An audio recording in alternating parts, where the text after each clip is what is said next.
a darle instrucciones específicas de cómo iba a ser la vida en el desierto para su pueblo. Acordémonos que el pueblo venía de 400 años de esclavitud, donde su cultura se había totalmente apegado a muchos conceptos egipcios, y por lo tanto Dios necesitaba purificar, santificar, enseñar y volver a levantar la cultura del cielo en medio del pueblo de Israel. Entonces Moisés se ha ido al monte y se ha tomado su tiempo, y vea lo que dice: se acercaron entonces a Aarón y le dijeron: levántate, haznos dioses que vayan delante de nosotros, porque a este Moisés, el varón que nos sacó de la tierra de Egipto, no sabemos qué le haya acontecido. Y Aarón les dijo: apartad los zarcillos de oro que están en las orejas de vuestras mujeres, de vuestros hijos y de vuestras hijas, y traédmelos. Entonces todo el pueblo apartó los zarcillos de oro que tenían en sus orejas y los trajeron a Aarón, y los tomó de las manos de ellos y les dio forma con buril, e hizo de ello un becerro de fundición. Entonces dijeron: Israel, estos son tus dioses, te sacaron de la tierra de Egipto. Y viendo esto, Aarón edificó un altar delante del becerro, y pregonó Aarón y dijo: mañana será fiesta para Yahweh. Y el día siguiente madrugaron y ofrecieron holocaustos, es decir, sacrificios, y presentaron ofrendas de paz. Y se sentó el pueblo a comer y a beber, y se levantó a regocijarse. ¿Cuántas veces nosotros hemos tenido temporadas con Dios gloriosas? Temporadas donde hemos visto su poder más allá de nuestras expectativas, donde hemos visto su fidelidad, donde hemos visto su amor, su cuidado personal sobre nosotros, y nos hemos llenado de gozo, de alegría, y nuestra alma se satura y decide ser todavía más fiel a Dios, ¿verdad? Y nos comprometemos con Él, y decidimos vivir una vida de integridad. Y pasa el tiempo y de repente algo malo empieza a suceder en nuestro alrededor. Y tal vez tempestades que duran más, una temporada larga, más de lo que hemos anticipado. Y nuestra alma empieza a angustiarse, a cansarse, porque iniciamos la batalla con fe, confiando en Dios, creyendo que Dios está con nosotros. Pero a la medida que la tempestad se alarga y se posterga, como que empezamos a debilitarnos, y empieza el enemigo a tirar dardos y dudas a nuestra vida, y empezamos a abrazar la duda. Y muchas veces cuando estamos en estos momentos y pareciera que Dios no hace nada, esperar no se vuelve solamente una palabra, se vuelve algo casi imposible para nosotros. Nuestras emociones confabulan en nuestra contra, y solo oír que Dios dice sigue esperando pareciera que es un insulto a nuestros oídos, ¿verdad? Porque pensamos, o sea, más, si todo lo que he estado aguantando y todavía vienes tú siendo Dios todopoderoso, que con solo tronar tus dedos podrías cambiar todo, me dices espera. O sea, ¿cómo, Señor? ¿Cómo? Mira cómo estoy, ayúdame, no me digas que esperes, ¿sí? Porque batallamos en nuestra humanidad, ¿no es cierto? Somos humanos, y esta parte humana va a estar ahí con nosotros hasta que Cristo venga por su iglesia o partamos a su presencia. Y esas batallas son reales. Aquí está el pueblo de Israel. Están por aprender un camino en Dios, por aprender a depender solo de Dios en circunstancias donde nadie más les puede ayudar, porque están en medio del desierto. Lo único que tienen es a Dios y lo que conocían. Y se va Moisés, y Dios se toma mucho tiempo porque le está dando todas las instrucciones que necesita para la bendición del pueblo. Y para el pueblo de Israel esperar se hizo ya intolerable. Al grado que empezaron a creer, lo más seguro es que murió. No sabemos qué le pasó a este Moisés, ¿verdad? Así que mejor hagámonos dioses. Necesitamos seguir a alguien. Necesitamos creer en algo. Necesitamos tener fe en algo, ¿sí? Y lo fuerte de esto es que Aarón, que era el hermano de Moisés, que había caminado con él, que se supone que había conocido un poco más de cerca a Dios, ¿no? También se ve tentado. Puedo pensar que Aarón se sintió que no tenía respuestas para el pueblo y se quedó, ¿qué les digo? Si les digo que esperen, me linchan, ¿verdad? Y siendo sacerdote, accedió a lo que le estaban pidiendo. Aarón también se había quedado en Egipto. Aarón también había sido de las personas porque mira, es tan fácil normalizar conceptos.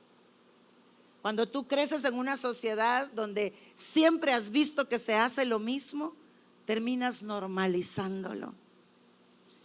Y para ellos era muy fácil pensar en hacer un Dios, porque es lo que la cultura egipcia tenía. Y Moisés cede. Posiblemente Moisés no pudo con la presión de todo el pueblo. Estamos hablando que eran más de 2 millones de personas. No estamos hablando de 100 gentes, de 200 o 500. ¿Tú te imaginas la presión que los líderes, estos líderes representaban a esos 2,5 millones de personas? Y cedió ante la presión. No tenía todavía la fortaleza espiritual para permanecer firme, ni el entendimiento. Y sin darse cuenta, le dio la espalda a Dios. Y solicitó todas las joyas de oro, porque en Egipto los dioses eran hechos de oro, porque eso les daba valor, eso los ponía por encima de lo demás. Y tú sabes qué fue lo que edificaron. Sí, sabemos que un becerro, pero ¿sabes lo que representa el becerro en la cultura de egipcia? Vamos yo hice un poco de investigación. Y el becerro, yo creo que te mandé unas imágenes, Brandon, por favor. Representaba una deidad exclusiva. Y esta deidad lo que traía para ellos era prosperidad y multiplicación. Y se podía dividir en muchas cosas. Si pon la imagen, por favor. Se llamaba ¿verdad? El dios y era de un panteón cananeo y era hecho de oro, pero estaba unido con la imagen del toro, ¿sí? Y el becerro, pues es el hijo de un toro, ¿verdad? Y está totalmente fusionado con este concepto. Pero yo creo que te me adelantaste, pero me voy a ir a ese. Era un dios en Canaán y para ellos tenía la forma de toro, ¿verdad? Uno ahí parece que ese es un ser humano, pero tenía características de toro. Este dios lo que hacía era que hacía creer a la gente que iba a venir prosperidad sobre la tierra porque iba a hacer llover, ¿sí? Y iba a traer fertilidad a la tierra, pero también a las familias. Fíjate lo que Aarón está pensando, ¿verdad? Porque nadie le dijo que edificara. Él decidió edificar un becerro. Y entonces él está queriendo darle esperanza al pueblo. Y a través de este becerro, él está mandando un concepto que el pueblo puede abrazar y les está diciendo: yo voy a levantar esto para que ustedes crean que va a haber prosperidad sobre sus vidas. Estás en el desierto.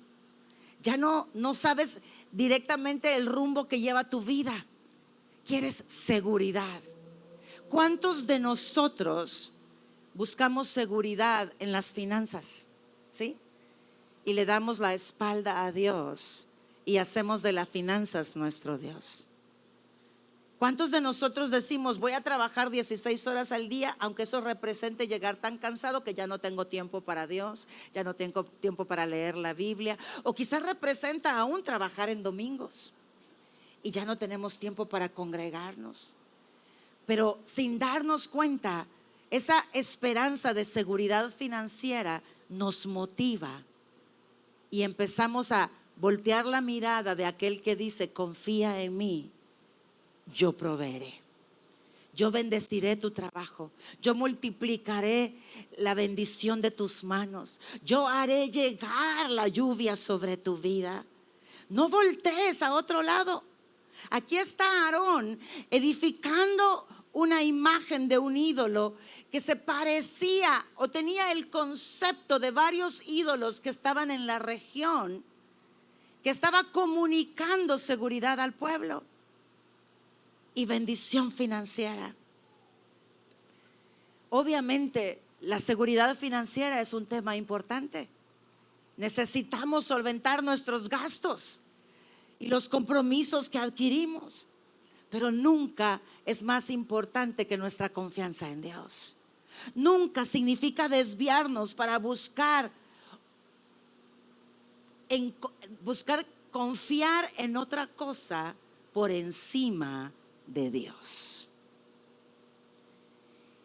Y justo lo que está pasando aquí con el pueblo de Israel, que para nosotros puede ser indignante, cómo se hicieron otro Dios, cómo están adorando otro Dios, cómo están celebrando otro Dios. Nuestros dioses ahora no tienen formas de ídolos y son más difíciles de identificar. Pero el Señor nos está llamando y nos está diciendo: estamos viviendo un año con golpes financieros muy fuertes. En el mundo entero se está viendo el impacto financiero y muchas empresas han reducido sus tamaños, otras han cerrado y se han despedido a cantidad de personas. Son momentos que alarman a la población, pero son momentos para subir nuestra mirada al Rey y decir: a ver, Señor, aquí yo veré tu fidelidad. Y posiblemente Dios nos va a pedir: espera un poco más. Y quizá ya estamos cansados de esperar. Pero ¿acaso no regresó Moisés? ¿Acaso no llevó Dios instrucción, palabra de bendición y de vida? ¿Acaso Dios no estaba obrando a favor del pueblo aunque Moisés no estuviera presente? ¿Acaso no estaba dando Dios instrucciones de bendición para el pueblo de Israel? ¿Acaso no tenía Dios planes para un futuro de bien para el pueblo de Israel? El hecho que no veamos, el hecho que no nos percatemos en lo natural de lo que Dios está haciendo, no significa que Dios no esté obrando. Él siempre está obrando a nuestro favor. Y lo más difícil de hacer en estos momentos es no ir por el camino ya conocido de esta tierra. Es quedarnos quietos e ir a ver: Señor, ¿qué quieres que haga? Porque muchas veces decimos: Señor, pero es mi responsabilidad, tengo que hacer algo, ¿o no? Pero ¿acaso Dios no dice: yo quiero guiarte, yo quiero cuidar de ti? ¿Por qué no le puedo preguntar a Él: ¿qué quieres que haga? Porque estoy delante de algo que para mí, en mis circunstancias, es desconocido. No sé lo que Dios me va a decir que haga. Pero si voy y le pregunto y lo busco, porque mi anhelo es caminar bajo su bendición, caminar confiando en Él y encontrar en medio de cualquier circunstancia las riquezas eternas que me van a sostener a mí hasta llegar a la meta final. Porque cada riqueza espiritual que Dios nos revela, que Dios nos añade, nos permite seguir avanzando en la senda de la justicia para un día encontrarnos con Él. Todo lo que no conocemos es necesario en nuestras vidas para seguir siendo sostenidos por Dios. Y esos son los momentos de preguntarle a Dios y decirle: enséñame. Porque obviamente también, por ejemplo, en mi persona, yo me pongo a pensar en el sentido de responsabilidad con el que se me formó. es tan fuerte el sentido de responsabilidad que siento todo el peso sobre mí y necesito hacer algo para ser responsable. Y el estar quieta me hace sentir irresponsable, que no estoy cumpliendo con mi función. Y entonces entro en un conflicto muy fuerte en mi interior. Y muchas veces esos sentidos de responsabilidad, que son buenos, no nos permiten esperar en Dios y confiar en Él. Y seguimos haciendo las cosas en nuestras fuerzas. Y tenemos que volver a cursar la materia más adelante, porque no aprendimos lo que Dios quería enseñarnos. Eso que necesitamos para que nos sostenga por el resto de nuestro caminar en la tierra. No tienen idea cuántas veces Dios me ha dado revelaciones profundas que yo en mi cerebrito quizás pienso, wow, no hay nada más grande que esto. Cuando unos años más adelante me revela sobre ese mismo tema algo todavía superior y digo, wow, y yo pensaba que ya lo entendía. Y me doy cuenta que hay más todavía, más riqueza. Y cada cosa, algo que Él te revela y cobra vida en ti, cambia todo tu ser y te permite vivir en lo sobrenatural con mayor facilidad. Te permite avanzar y creerle a Dios con mayor rapidez. Y entonces conquistas lo que Él ya conquistó para ti más rápido. El enemigo ya no tiene, él nunca tiene autoridad sobre nosotros, pero lo que logra es que vayamos más lento. Nos distrae con estas cosas que hacemos en nuestras fuerzas. Pero cuando ya esta revelación viene a ti, dices, ya no me puedes distraer, ya sé lo que Dios va a hacer. Y puedes confiar y estar seguro. Y estás con la certeza de que estás en el centro de su voluntad y todo va a estar bien, aunque pareciera que todo colapsa. Pero ya el enemigo, esa influencia que lograba penetrar, que te hacía distraerte, ya no tiene poder sobre ti. Amén. Y esto es lo importante de poder ir a Dios y preguntarle al Señor qué es lo que Él quiere hacer. Otro Dios que representa este becerro es el Dios Hathor. Es el que está como forma egipcia, Brandon, como una mujer, como una diosa egipcia. Ella en su corona tiene los cuernos del toro, porque el toro representaba bendición, fertilidad y todo lo que yo les mencionaba. Este toro sagrado de Memphis está asociado otra vez con fertilidad y aquí en este caso con fuerza militar y el poder de Faraón. También está asociada con la alegría, la música y la maternidad. Entonces estos cuernos que sostenían el disco de su corona representaban el toro o la vaca en este caso, ¿verdad? Y otra vez está tomando Aarón información de los dioses conocidos para comunicar esperanza al pueblo, no dirigida a Dios, sino dirigida a lo que alimenta las emociones del alma y te hace sentir que todo va a estar bien. Sin darse cuenta, está levantando, porque el otro Dios que representa es el Dios de Baal.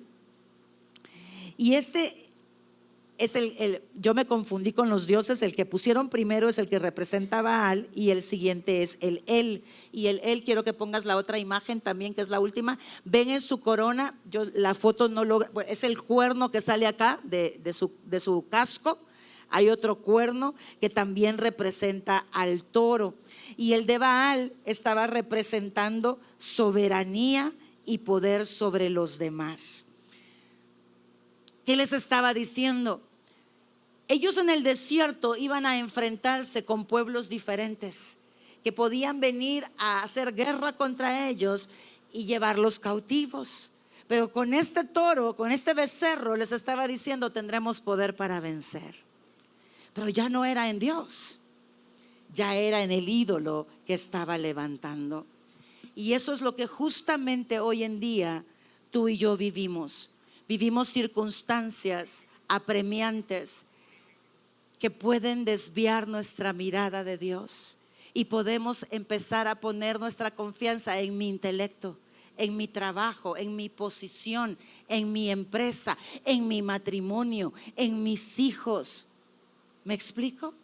Y empezamos a levantar ídolos en nuestra alma y a entregarle a estos ídolos lo que solo le pertenece a Dios. Cuando dice el versículo 6 de Éxodo 32, que a la madrugada siguiente ellos se levantaron e hicieron fiesta, ¿verdad? Llevaron sacrificios a Dios, holocaustos, ofrendas de paz, y el pueblo, dice, se sentó a comer y a beber y se levantó a regocijarse.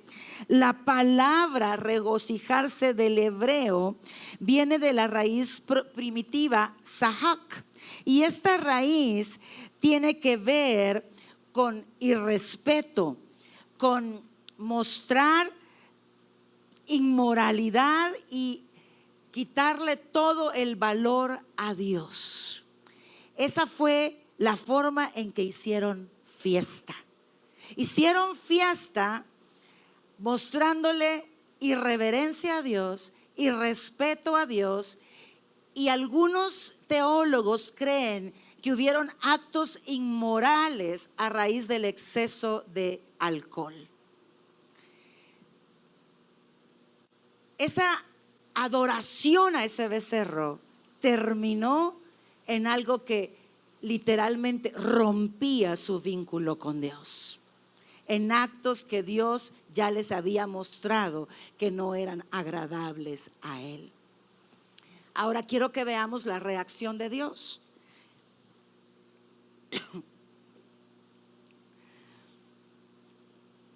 En los versículos 7 al 9, el Señor le dijo a Moisés: baja ya de la montaña, tu pueblo, el que sacaste.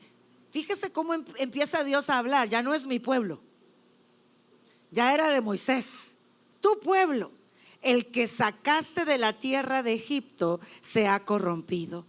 Que pronto se apartaron de la forma en que les ordené que vivieran.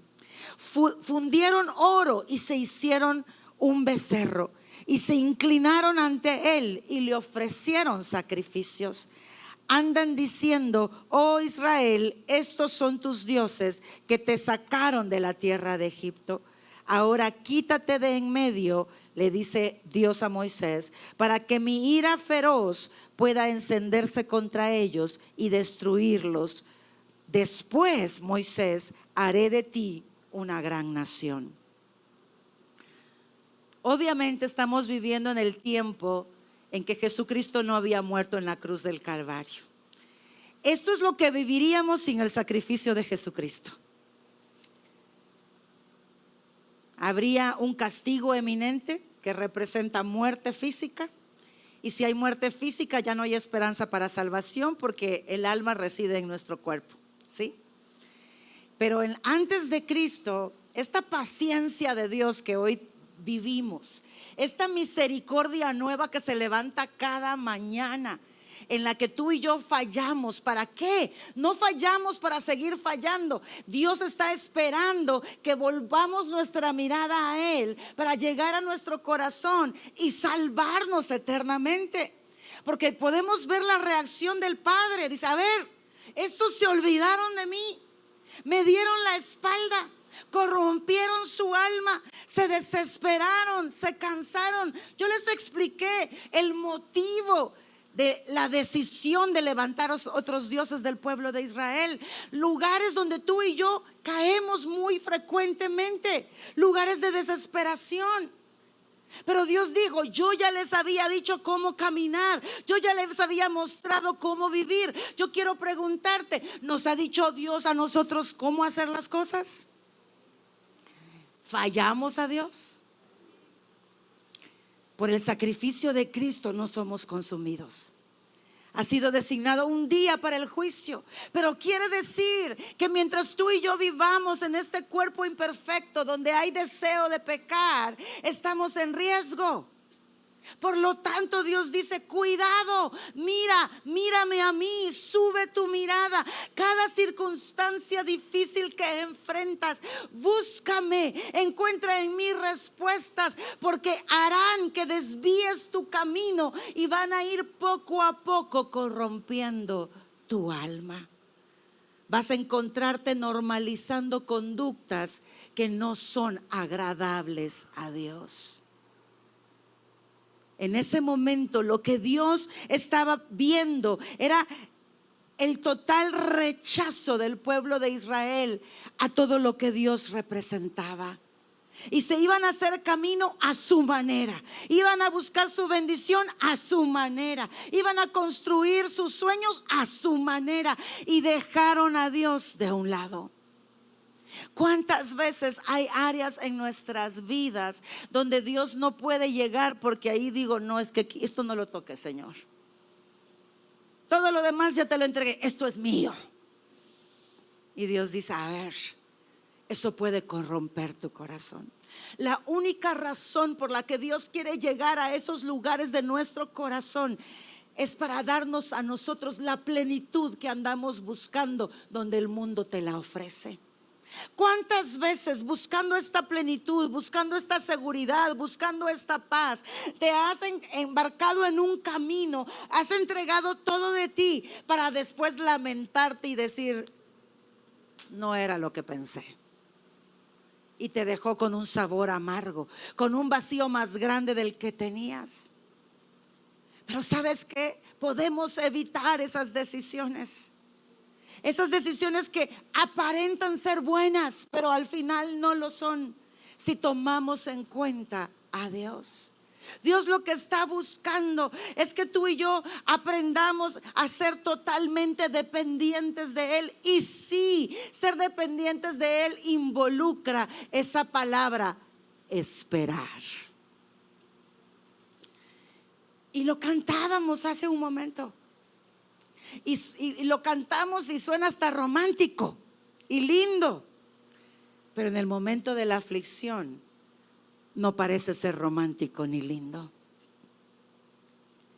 En el momento donde la respuesta para nosotros es apremiante, esa palabra nos pesa demasiado. Pero Dios dice: si esperas en mí, siempre verás la bendición alcanzar a tu vida. Siempre. ¿Acaso no ha dicho Él: yo haré camino donde no lo hay? ¿Acaso no ha dicho Él que las pruebas que vamos a vivir no van a ser más grandes de lo que podemos soportar? Aun cuando tú y yo pensamos que ya no podemos con más, Él sabe lo que podemos soportar y no va a permitir algo mayor de lo que podamos soportar. ¿Acaso no ha dicho Él: yo soy tu refugio? Entonces, ¿dónde debo de correr? ¿Al banco por otro préstamo? ¿O a Dios para encontrar sabiduría y dirección? Cuán importante es que nuestra mirada no se desvíe de aquel que lo sostiene todo, de aquel que quiere tu bien, que quiere que todos sus sueños se hagan realidad en tu vida, de aquel que ha dicho, porque Él lo dijo: yo soy la plenitud del todo del hombre. En todas las áreas. Mire, uno no se debe de casar para ser feliz, uno tiene que estar feliz para casarse, porque si no ya la regó. Ninguna otra persona tiene el poder para hacerte feliz. Pueden añadir felicidad a tu vida, pueden añadir momentos agradables con los que disfrutas, pero la felicidad interna depende del Dios que te sostiene, depende de cómo te ves a ti mismo. Y muchas veces la forma en que nos vemos a nosotros mismos ha sido fracturada por el mundo en que vivimos. Y necesitamos reconstruir la opinión de nosotros mismos para tener claridad de nuestro valor. y una identidad fuerte en Él. Y así alguien puede decir y te dice, no sirves nada, y tú dices, ay, pues no te has dado cuenta, pero sí sirvo mucho, ¿verdad? Y ya no penetra, ya no te golpea, ya no te derriba. Pero cuántas cosas hacemos buscando en otro lugar lo que solo Dios nos puede dar. ¿Cuántos dicen voy a tener un doctorado para sentir que son alguien? No porque tienen sueños con el doctorado, es porque cada título les añade valor. Conocí una persona que tenía 14 PhDs, 14 doctorados. Eso es mucho tiempo en la universidad. Pero tenía tan poca autoestima de sí mismo que no lograba encontrar trabajo. Cada vez que lo entrevistaban, su personalidad echaba a perder cualquier posibilidad de trabajo. Y estaba frustrado y amargado porque andaba buscando su identidad en el lugar incorrecto. Amada iglesia, necesitamos hacer pausa en nuestra rutina diaria, observarla y pensar, ¿he levantado ídolos sin darme cuenta? Obviamente no son becerros de oro, pero son creencias que tenemos. Ellos llamaron a este becerro su Dios. Y saben que en el versículo 6, cuando dicen vamos al día siguiente a hacer fiesta para nuestro Dios, saben que la palabra que usan para Dios es la palabra del nombre de Dios, Yahweh. Y decidieron que el becerro sería Yahweh. ¿Cuántas veces nosotros creemos que con eso le adoramos a Él? Y Dios dice, no, no, no, has hecho forma de algo que no soy yo y le has puesto mi nombre, pero no soy yo. Cuán importante es entender que aunque estamos expuestos a Dios, yo llevo 56 años viviendo en este mundo. Muchas cosas de este mundo pueden penetrarte sin que te des cuenta. Y tengo que estar alerta para no caer en un pecado que pueda corromper mi alma sin que yo pueda puntualizarlo y decir, a ver, esto no lo quiero en mí. ¿Te has dado cuenta cuán fácil es juzgar a los demás?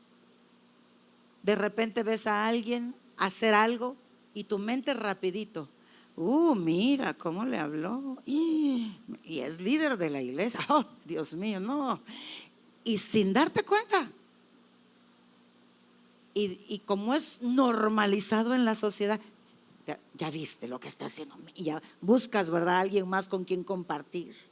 Y de repente el grupo se va haciendo más grande, ¿verdad? Y todos ahí cuchicheando, ¿no? Y lo vemos normal. Pensamos que el que está mal es el que está actuando mal, ¿verdad? Ese que está gritando y que está mal. Nosotros ni se nos ocurre que estamos en pecado. Y normalizamos. Por eso necesitamos esa dependencia de Dios. Hay jefes que son insoportables, catedráticos de la universidad que son insoportables. Y es muy fácil caer en estos vicios. A veces con tu esposa o con tu esposo si estás casado. Así como te levantas en la mañana, ay, ahí está, ¿verdad? Y dices, y ni tan siquiera lo ves mal, ¿verdad? Ya es natural, ¿verdad? Porque quizás estás esperando que se levante temprano antes que yo, ¿verdad? Para que ni lo vea. ¿Me explico? Y no lo llevamos a Dios. Porque es que tengo razón de estar enojado. Es que yo sé lo que hace o lo que deja de hacer. ¿Me explico? Y alimentamos nuestras emociones, aunque éstas estén apartadas de la voluntad de Dios. En vez de decir a Dios, ¿qué hago con este enojo? Sé la razón del enojo, pero ¿cómo lo manejo en la circunstancia en la que vivo? ¿Qué sabiduría tienes para mí? ¿Qué palabra de poder tienes para mí? para yo poder vivir una vida diferente, donde pueda tener la plenitud en ti en medio de cualquier circunstancia. Para todo hay una respuesta. Mire, un día yo me levanté con el papá de mis hijos y me di cuenta que no sentía amor romántico para él. O sea, lo vi y dije, uy, ¿qué hace aquí, verdad? Feo, pero feo. Y me acuerdo que me agarró la mano y sentía como que un extraño me estaba agarrando la mano y así como, ¿cómo se atreve? Y así como muy disimuladito sacando la mano, ¿verdad? Para que no se enterara. Pero lo primero que pasó en mi corazón fue angustia de decir, Señor, estoy fallándote a ti porque no amo a mi esposo. Obviamente eso no venía solamente porque se me antojó un día, ¿verdad? Levantarme así. Habían situaciones muy difíciles en casa y se fueron acumulando.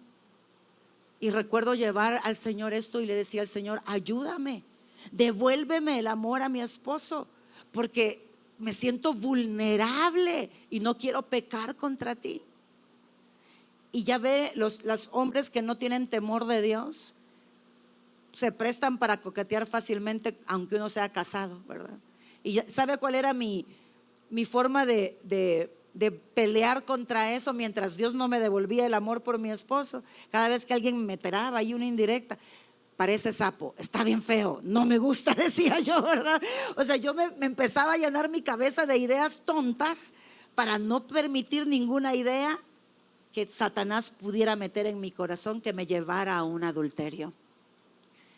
Pero tenía un líder de intercesión y juntos nos pusimos a orar. Le dijo, me está pasando esto, necesito guerrear, esto no puede pasarme a mí, yo necesito estar fuerte para Dios. Y yo no sé qué Dios va a hacer, pero yo necesito amar a mi esposo como antes.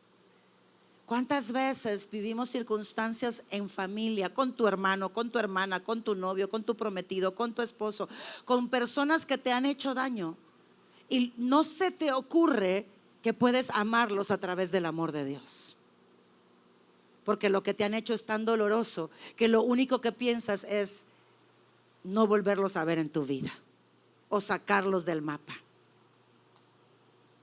Pero no vamos a Dios para preguntarle y tenemos otros dioses y no nos damos cuenta. El Dios de mi orgullo, el Dios de mi arrogancia, el Dios de tener la razón, el Dios de que bueno, tengo mi derecho, se merece eso y más, que agradezca que no soy vengativo, que agradezca que solo no lo quiero ver en pintura. ¿Me explico? Miren, nunca voy a olvidar el día. Teníamos una conferencia en la iglesia y estábamos en el cuarto de oración, hubo una presencia impresionante y cuando yo salí, mi esposo estaba justo a la distancia de la pared de atrás y cuando lo vi, ¡y! Eran mariposas aquí adentro, era como el amor de juventud, ¿verdad? Y sentí un gozo y dije, Señor, yes, lo hiciste. Yo pude haberme detenido en todas las razones para no amarlo, pero había una razón importante: Él. Y siempre que tú y yo hagamos su voluntad, la plenitud es tuya, la bendición es tuya, la libertad es tuya, porque quien disfruta la vida eres tú, porque Dios te la está dando. Cuán importante, iglesia. Por eso es el mandamiento: ama a tu Dios con toda tu mente. ¿Qué piensas? ¿Qué tipo de conceptos y preceptos guardas en tu mente que no se los presentas a Dios para que Dios los transforme y que tú llamas buenos y no necesariamente lo sean? Es soltarle tu control. Ámalo con tu mente, con tu alma, con esas emociones que surgen de repente pero nos gobiernan de maneras impresionantes. ¿Cuánto su ídolo es el miedo? ¿Cómo va a ser el ídolo mi miedo? Si me cae mal mi miedo, pues sí, pero le obedeces todo el tiempo. El miedo te gobierna, el miedo te hace hacer lo que haces y no te das cuenta. Y así podríamos sacar muchas cosas que nos gobiernan, pero no son Dios. Y Dios dice, yo tengo algo maravilloso para ti.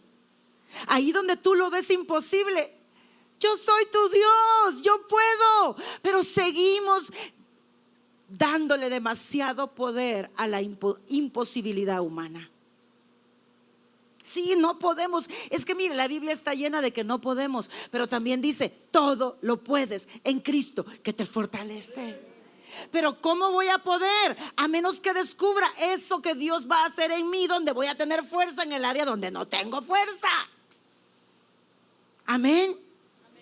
Entonces tengo que ir a eso específico y tengo que llevarlo a Dios y tengo que ir a su presencia, a inquirir, a buscar de Él, a bajar esas riquezas del cielo para que cobren vida en mí y yo pueda darme cuenta de que esa vida sobrenatural es real y la puedo vivir yo aquí en la tierra ahora.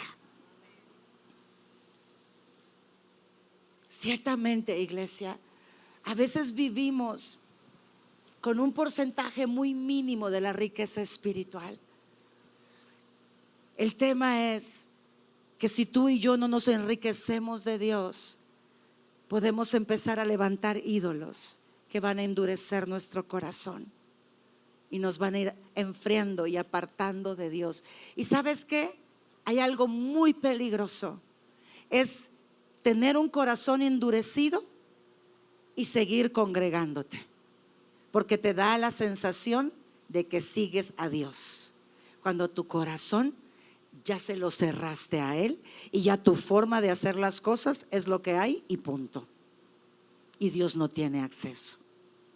Entonces tenemos una apariencia de piedad, pero negamos la piedad con la forma de vivir. Así que, amada iglesia, busquemos más. Llévate una pregunta a Dios este día. Dile a Dios, ¿tendré algún ídolo que yo no me he percatado? ¿Estoy dejando que algo en mi vida me gobierne que no seas tú o que no provenga de ti?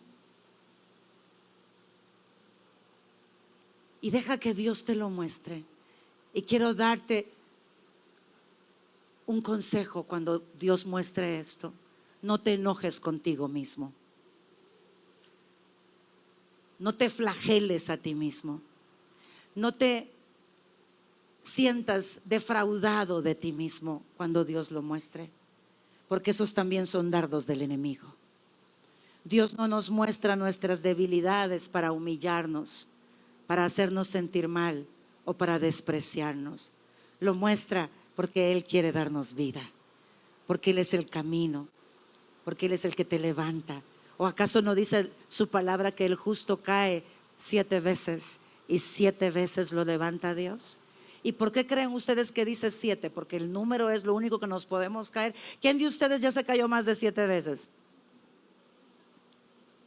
Ya perdí la cuenta. 7 significa hasta que yo te perfeccione.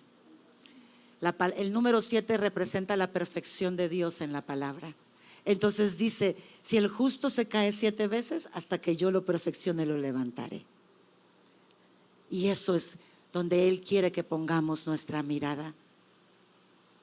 Él no va a dejar jamás de amarnos, sin importar la gravedad de nuestra alma. Él nos ama, nos amó antes de que lo recibiéramos. En todos nuestros pecados nos amó. Eso jamás va a cambiar. Pero porque nos ama, está peleando por nosotros para sostenernos para la eternidad. Si no, en Apocalipsis no diría que en el libro de la vida se pueden borrar nombres. Así que cuidemos esto con Dios, cuidemos nuestra relación y vayamos por más. Y dile a Dios, dame la fuerza para abrazar o hacerme responsable de eso que me vas a mostrar. Y en ti voy a tener el poder para vencerlo y caminar en tu libertad. Y Él lo hará. Y te hará brillar con su luz. Este mundo necesita que tú y yo seamos sal de la tierra. ¿Sabes qué es ser sal de la tierra? La sal lo que representa es el detener todo aquello que corrompe.